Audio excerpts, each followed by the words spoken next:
You know, that's why that she has a different perspective than I do. Do you want to come and join us? You want me to take her? Oh, yeah. I can take her. I didn't know he was going to cry. It's like you're talking to people. Yes. When you have dogs, I don't know, they always wait at that moment. When you have a friend or you're on an important phone call, they're like, yes. He can come and visit yes. here too. He can come and visit.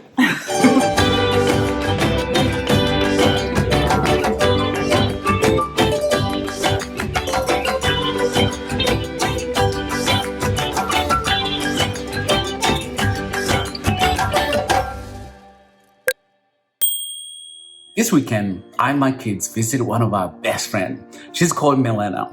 She has 2 biological kids, but also she's a foster parent. So my kids love hanging out at her place. But the other part is she's Brazilian, so she makes good, amazing food. And so my kids do what? They love her cooking. So we went there to hang out and enjoy them, but to have fun as well. Remember, it takes a village to take care of kids. So when we have families that come alongside, like her, they make my life a little bit easier. So that's what we love going there. But the other part too is, I wanted to share with you a little bit of my story. That somehow I grew up not knowing that I mattered to anyone. That's what I felt when I was my home. I was garbage. I would never amount to anything. That's what I had. So as a kid, I knew I didn't matter to anyone. Well, as a street kid, that's what I had every day, that I didn't matter, that I did not, never amount to anything.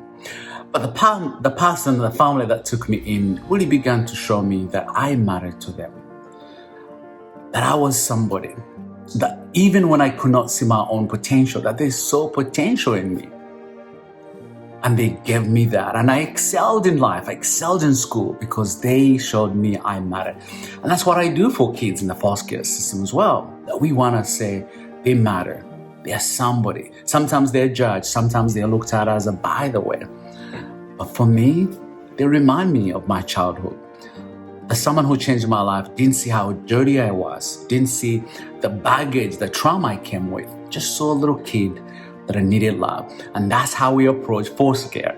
We love your questions because your questions are wanting to know how to take part in changing a child's life. And so we'll answer as many as we can because we believe every child in the foster care matters, that they are somebody, that they are kids who have potential, that can excel in anything. But all they're looking for is someone to see that. Like me, as I can remember as a kid, that someone saw something special in me and said, you know what? He's special. He matters to us. We'll do whatever we can to change life. That's why I'm a foster dad. And so we're answering every question you ask. So let's go answer those questions right now.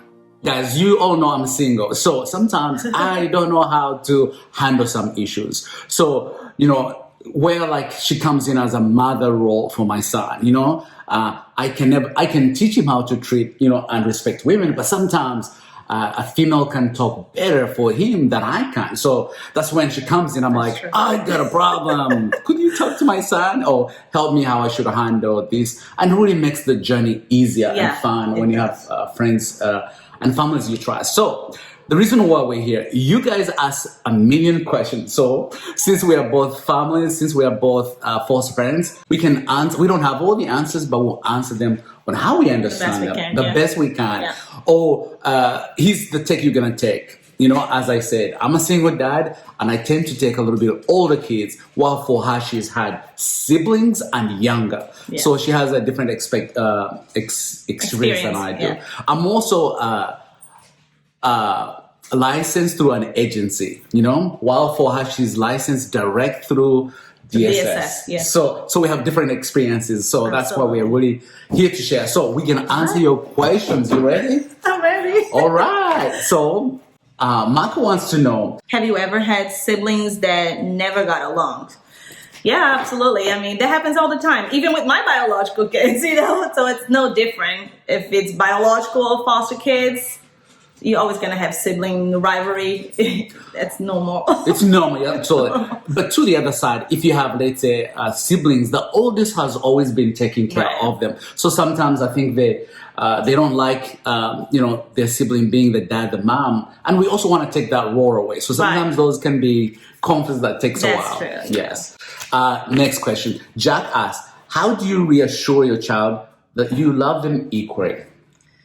So, in my opinion, like, I try to take my kids, my biological kids, to alone time, spend time with them together, make sure they're okay, that emotionally they're okay, because it's a lot also on your kids, when you receive a sibling group or even just one or two kids, for everybody to adapt to that new routine and, with the child that's new, and for the child to adapt to our family too, the dynamics of the family. So to make sure that the children know that they're loved equally, we make sure that they have time alone, which each one of us, my husband and I, we make sure they're okay. We help them out. We take one-on-one time with them. That's what we try to do. Right. Well, for me, was a teenager, so before I can bring in another child, I have to include him. I have to make sure that he's comfortable with, like, hey, I would like to help another child. Is that okay with you? And, most time you want them to be involved. Right. Absolutely. But as she said, yes, have alone time with them. For me, they're also in different schools, so it gives me an opportunity to be with one on one side and then the other, so it helps. Yes. Next question. Natalie asks, what routine do you set for the first day, and how do you set routines and rules? For the first day, I don't try to set routines because that's the child coming into your family. So I just try to show them the house, show everything around, introduce them to my kids, show them where we have snacks. We try to make them feel comfortable for the first day. As routines, I try to implement the same routines that I already have for my kids. So the same bedtimes, same time for everybody to eat dinner together, bath time. So we just try to keep everybody in the same routine so nobody feels different. Absolutely. And for me as well, that you want them to know that, hey, the routines I'm setting for you aren't just for you. They're for everyone. This is how normally we live. So they know it's not really about them, but they're kind of joining the team. So yes, that's a good question. Joy asks, in the process of becoming a foster mom in Charlotte, North Carolina, how do emergency placement work? You just get the call and you say, I can do it, or, I can't.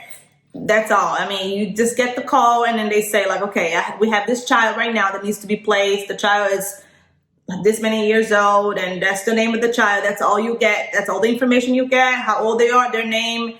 And they say, they need a placement for this child. But that's about it. I mean, you don't get any warning. You just get the call, and that's all. Absolutely. Sometimes you will get emergency kids because they're still looking for another relative to have them. So they're like, can you have 24 hours, 48 hours? So you don't know. You just get a phone call and you say yes or you say no. Natalie again asks, how do you make them feel safe? Okay, how do you make them feel safe?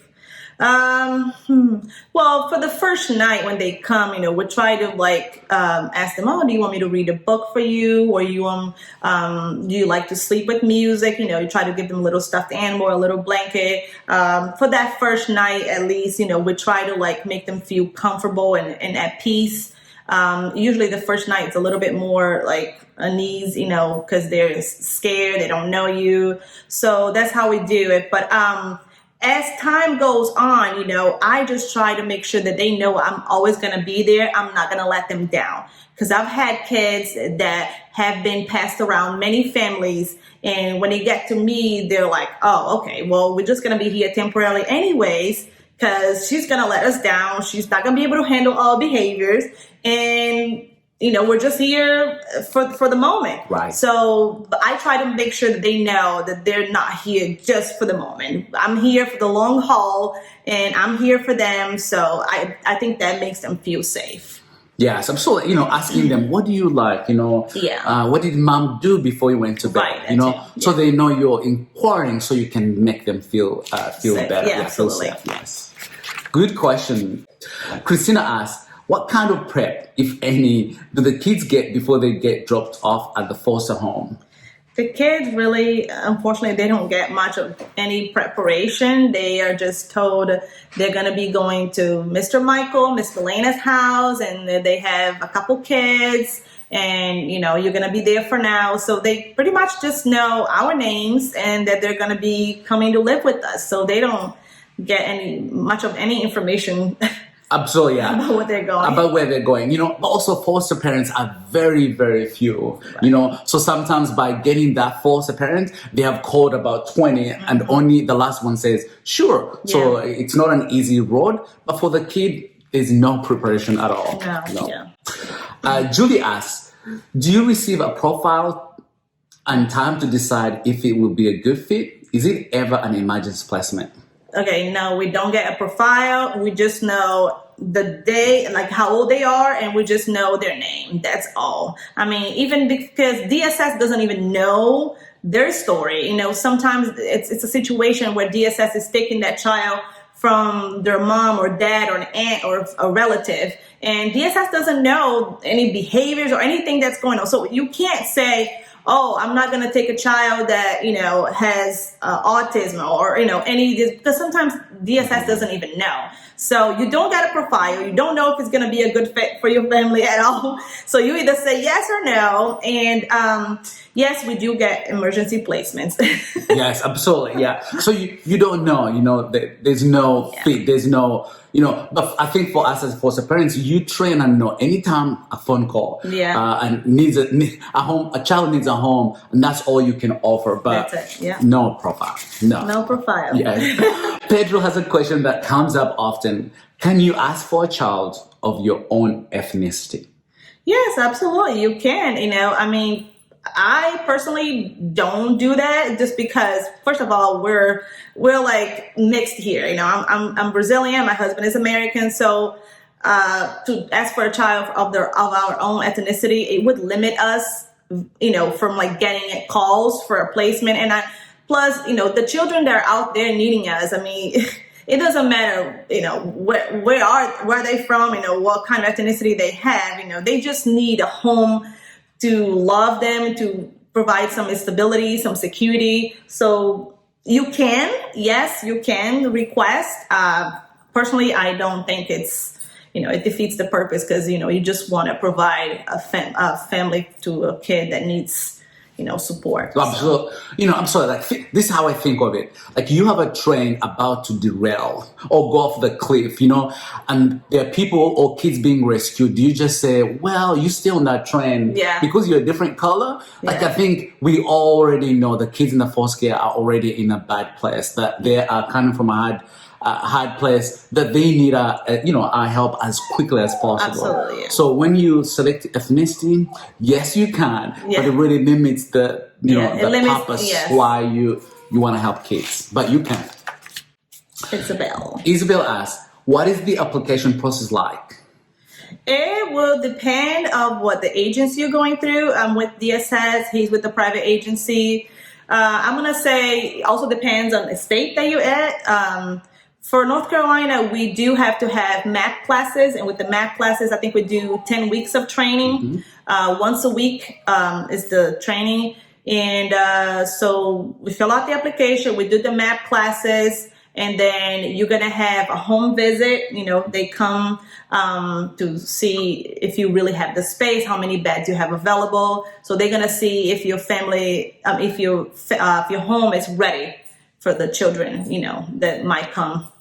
But that's how the application process goes. Yes, you know, it's, you know, the FBI background checks, you know, all those come, they come later, you know, and they have to wait sometimes for weeks to get them. So, you know, the process ranges, but here in North Carolina, yes, you have to do MAPS, and it takes at least 10 weeks to do that. So it's fun to learn about yourself and learn how to help kids. It's really fun. Espinoza, yes, what did she say? I would like to foster to adopt, but don't know where to start. Ooh, I like that question. Okay, so when you say I'd like to foster to adopt, you need to keep in mind that you're going to go through plenty heartbreaks. You know, it doesn't always happen that you will foster and end up being able to adopt the children. My husband and I have had 11 kids that we fostered so far, and we haven't had a chance to adopt any of them.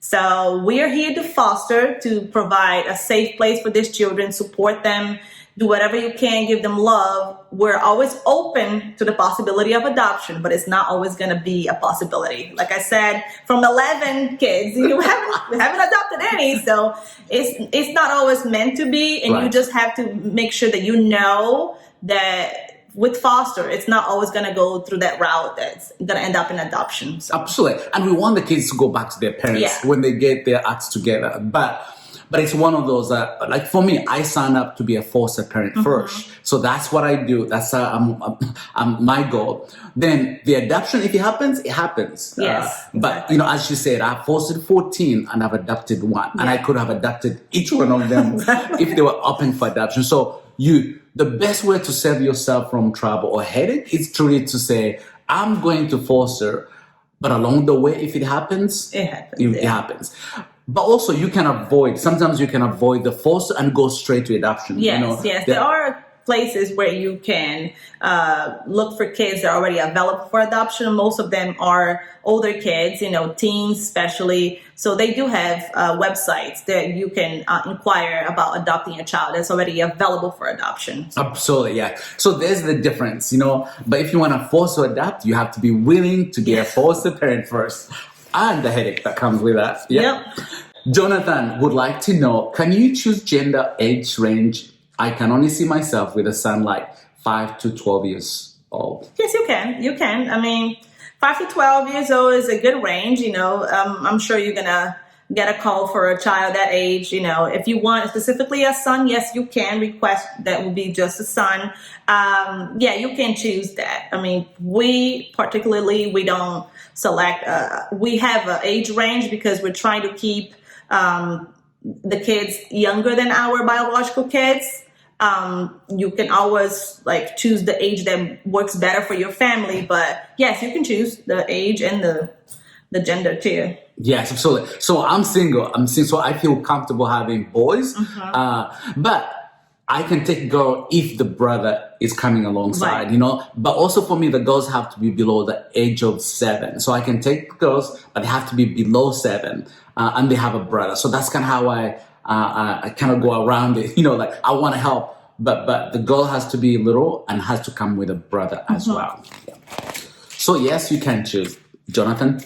Paul wants to know, what is the turnaround time between the call and the child being at your house? It can depend. It can be an hour, 2 hours. It can take all day for them to get everything together and get the kid where they're at. It can be 24 hours even. I've had a situation where they knew that the kids were going to be removed from the mom, but the mom ended up trying to run away with the kids. So it took longer. It took another day for them to find the mom again to remove the child. So yes, it definitely can take anything from hours to days.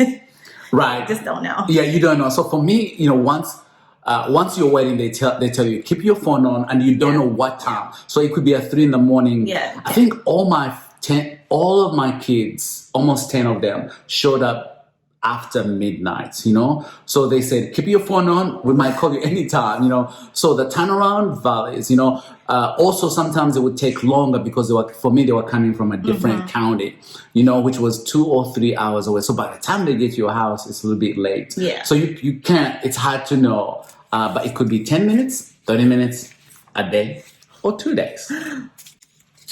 Okay, Brittany asks, what do the kids come with? Toiletries? Do you pick it up for them after they arrive? They can come with stuff. I've had kids that came with stuff.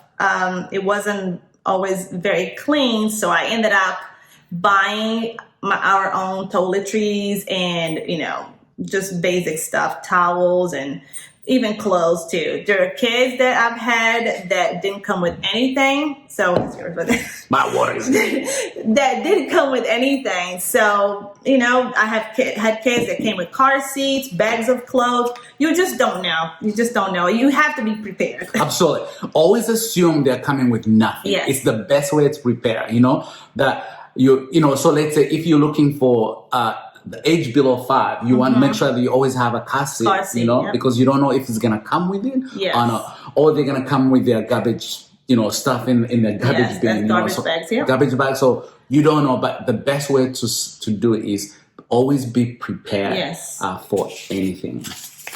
All right.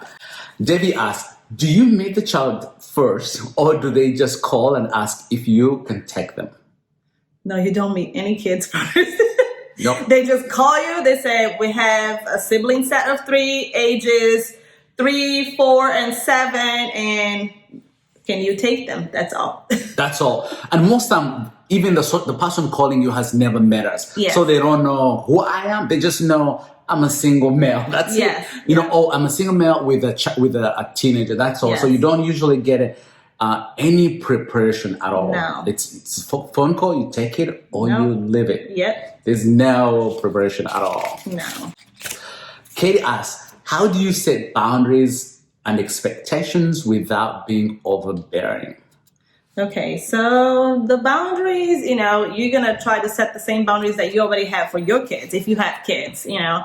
So it's not going to be any different, you know, as far as like limits with iPads or electronics, you know, watching TV, or expectations, you know, of like, okay, there's bedtime, there is dinner time, there's time for you to brush your teeth, to go to bed, you know. So yeah, it's not going to be any different from the kids that you already have. So, I mean, I'm trying to set the expectations the same as my kids, so they see that's like, you know, normal for our family. And I guess that's it. Yeah. Yeah, exactly. That's it. But also, we don't really know who they are. So sometimes we set the expectations as we go, you know, because you don't want to overwhelm them the first day. Don't do. Then you can't do that. So most time you ease them and then explain later, hey, here's why we go to bed at this time. Here's why we do this. And so they get to see it as a unity, as a family, rather than the rule is about them, but the rule is about this is how we as a family